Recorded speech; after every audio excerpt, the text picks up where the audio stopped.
Hey y'all, what's going on? Coach Corey here. It's a beautiful day out here, so I'm on a walk somewhere outside Port Angeles. There's the puppy running around on the power line. Today, I wanted to talk to you about a little hormone called insulin and protein. And so we're going to discuss a relationship that I did not know existed prior to like a week ago. And so I'll give you some information here. So I did not know that protein can spike your insulin. Now let's talk about it. Insulin is the hormone that's responsible for transporting sugar into your cells from your blood so that your mitochondria can use them to give you energy. Mitochondria, the powerhouse of the cell, right? Let's go, Hawk. So insulin pulls sugar into the cell for use. So when we eat sugar, when you eat carbohydrates, and this is the part that you're familiar with, when you eat carbohydrates, your insulin spikes. And again, it's a great mechanism, right? It's beneficial, we need it.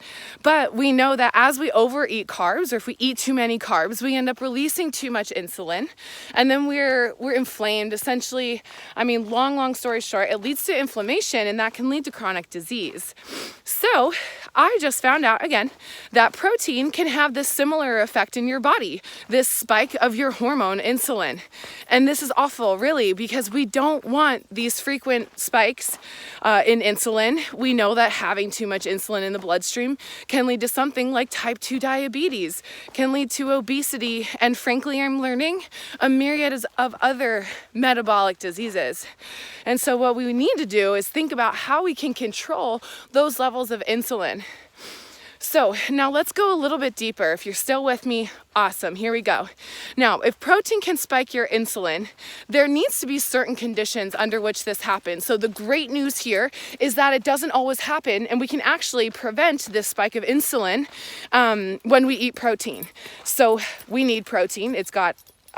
Protein is essential, okay? Protein and fats, the nutrients that are in protein and fats, they're essential. Our bodies can't make them.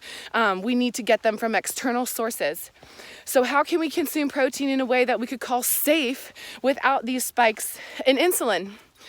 And the way that we do it is by removing carbohydrates from the diet. So the full equation here is that when you're eating a standard American diet, SAD, sad, man, if that doesn't say it all. All right, if you're eating a standard American diet, you have very high carbohydrate intake going on. You may be meeting with someone like myself, a nutrition coach is telling you we got to up your protein. And so when we eat protein, carbohydrate, and fat in the quantities that they're consumed within that standard American diet, we experience a spike in insulin when we eat protein. So let's backtrack. We'll talk about protein here really quick too. So in a keto diet, and the keto diet, spoiler alert, is how we avoid that spike of insulin when we eat protein. Whoops, keto, ketovore, or carnivore are going to be your best options. And so when we eat that diet that's low in carbohydrate, first time doing it this way, we no longer experience that spike in insulin when we eat protein.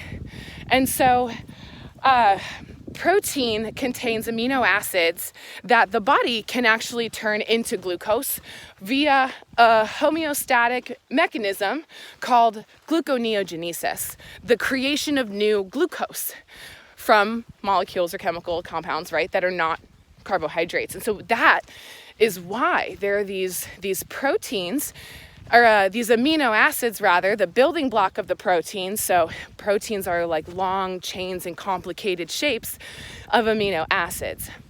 Those amino acids can then be turned to sugar. And so in some people who maybe already have insulin resistance, so a lot of insulin in the bloodstream, but it's unable to actually do the job of pulling sugar into the cell. Essentially summed up as insulin resistance. So if we already have that, and many Americans on the standard American diet have that to some degree, then they're susceptible to insulin spikes when they eat protein.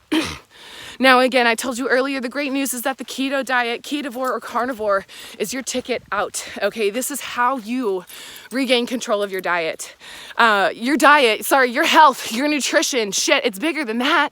This is how we get off the prescription medications. This is literally how we can start to get our brain the energy that it needs so that you can build motivation from inside to go work out, to go move your body, get a walk in on a beautiful sunny day. So what we want to do is start to recognize that I'm not here saying carbohydrates are the enemy. I'm saying they need to be controlled. They need to be consumed in moderate amounts. And I'm going to pull from Benjamin Bickman. He's a doctor of biochemistry. Look him up, Dr. Ben Bickman. Awesome. He's got really good videos, really in-depth videos explaining hormones and really complicated things. He makes it very easy to understand. And I'll continue to bring you that material. But Ben Bickman's model, and I second this. 1, control your carbohydrates to about 50 grams per day or less. So 50 grams per day or less. Number 2, prioritize your protein. One of my favorite things that I've told my clients for years and years, prioritize your protein. We need protein. It contains essential nutrients that your body needs, the building blocks of your life, your physical body. And then number 3, fill in the rest of your calories with fat. So it absolutely matters how much you eat. If we overeat anything, we're at risk of putting that extra nutrient or whatever it is on as body fat. So be aware, track, count, be smart. And first and foremost, do your research. Don't take my word for it. Dig in, look up some videos.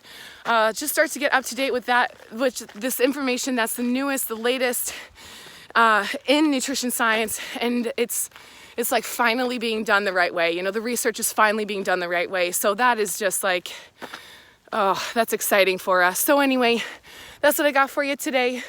Thanks so much for joining me, Coach Corey. Just dropping you a little bit of information, giving you some truth, showing you around nutrition. We'll be back here later. Take it easy.